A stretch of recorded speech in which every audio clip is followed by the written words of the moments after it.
આ વખતે અથાણાની સિઝનમાં પહેલી વખત જ મેં ગોળ કેરી બનાવી અને આ ગોળ કેરી એકદમ સરસ લચકદાર બની છે। કઈ રીતના આખી ગોળ કેરી બનાવી છે, સાવ સહેલી રીત છે ગોળ કેરી બનાવવાની, પણ હા, ગોળને ઓગળવા માટે થોડો ટાઈમ જરૂર જોશે, પણ પછી તમારી ગોળ કેરી એકદમ સરસ લચકદાર બનશે। તો ગોળ કેરી બનાવવા માટે સૌથી પહેલાં મેં એક પેનની અંદર 2 ચમચા જેટલું તેલ ગરમ મૂકેલું હતું, કારણ કે આપણે તેના સંભારનો વઘાર કરવાનો છે।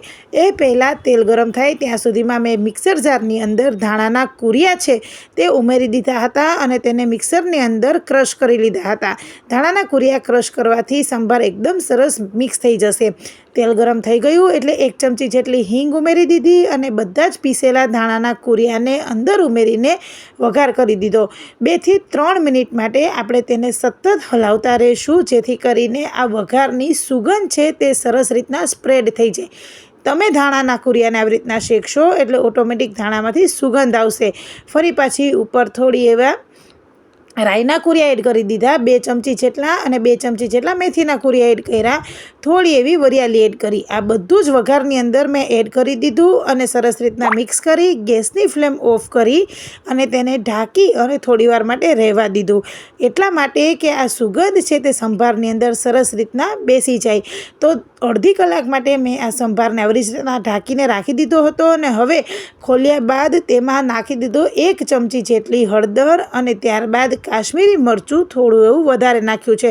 લગભગ 4 થી 5 ચમચા જેટલું મેં આ કાશ્મીરી મરચું છે તે એડ કર્યું છે, કારણ કે ગોળ કેરીનો આપણે કલર છે તે ખૂબ જ સરસ આવશે અને જરા પણ તીખાશ નહીં લાગે।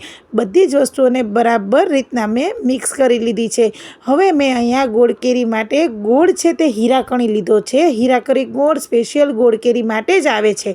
દસ્તાની મદદથી તેને આવી રીતના એક કોટનના કપડા ઉપર ખાંડી લીધો છે, જેથી કરી ગોળ છે તે અંદર ભળતા જ એકદમ સરસ નરમ થઈ જાય। સંભારની અંદર આ ગોળનો ભૂકો છે તે અંદર ઉમેરી દીધો છે અને ગોળ નરમ થાય ત્યાં સુધી આપણે તેની રાહ જોવાની છે।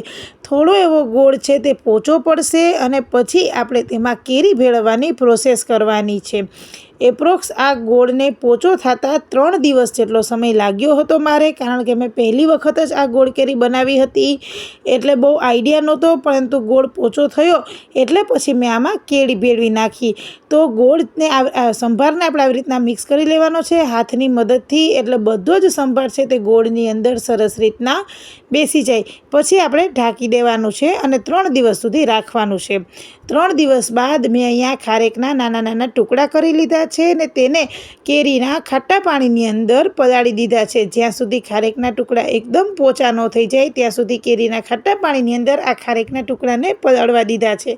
લગભગ આખી રાત મેં આ ખારેકના ટુકડા રાખ્યા હતા અને પછી બીજા દિવસે સવારે તમે જોશો તો ખારેક એકદમ સરસ ફૂલાઈને તૈયાર થઈ જશે અને ટુકડા છે તે પણ એકદમ સરસ પોચા થઈ જશે। કેરી છે તેની છાલ ઉતારી અને એના કટકા કરી હળદર મીઠામાં નાખીને સૂકવી દીધી હતી અને મેં અહીં રાજાપુરી કેરીનો ઉપયોગ કરેલો છે। સુકાઈ ગયા બાદ આ બધી જ વસ્તુઓને ગોળની અંદર આપણે ઉમેરી દેવાની છે, જેનો વિડીયો હું લેતા ભૂલી ગઈ હતી, અને સાથે જ જે લાલ મરચાં આવે છે, કાશ્મીરી લાલ મરચું, તેના પણ કટકા કરીને આપણે એ ડાયરેક્ટ ઉમેરવાના છે। અને તમે જોઈ શકો છો કે એકદમ સરસ તેલ છે તે છૂટું પડવા લાગ્યું છે અને ગોળ કેરી છે તે એકદમ સરસ લચક થવા લાગી છે। કેરી છે તે અધકચરી સુકાય પછી જ આપણે એડ કરવાની છે, બહુ કેરીને નથી સૂકવવાની, નહીંતર આપણો ગોળ છે તે ઢીલો થશે નહીં। તો અધકચરી કેરી સુકાઈ ગઈ હતી અને પછી મેં અંદર ભેળવતા જ એકદમ સરસ લચકદાર ગોળ કેરી છે તે તૈયાર થઈ ગઈ છે।